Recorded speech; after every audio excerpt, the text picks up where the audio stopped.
جیسے ادھر خانہ کعبہ میں کرتے ہیں، اسی طرح ہی جب مسجد نبوی میں آتے ہیں بعض لوگ، تو وہاں بھی آ کر اس طرح کرتے ہیں کہ جب ریاض الجنہ کا دروازہ کھولتے ہیں تو اتنا شور، اتنے زور سے ایک دوسرے کو دھکیلتے ہیں، یہ نہیں ہونا چاہیے۔ جبکہ اس طرح تو لوگ بازاروں میں بھی نہیں جاتے، عام جگہوں میں بھی نہیں جاتے، جس طرح کہ وہاں مسجد نبوی میں جا کر جب کہ ریاض الجنہ کا دروازہ کھولا جائے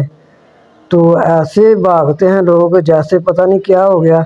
جب کہ ریاض الجنہ کا دروازہ فجر کی نماز سے اس وقت کھولتا ہے، پھر وہ 10 بجے تک 8 بجے تک کھلا رہتا ہے، تو آرام سے، پیار سے، ادب سے، محبت سے ادھر داخل ہونا چاہیے، احترام سے داخل ہونا چاہیے، کہیں یہ نہ ہو کہ اپنے سارے اعمال ہی ضائع کر لیں۔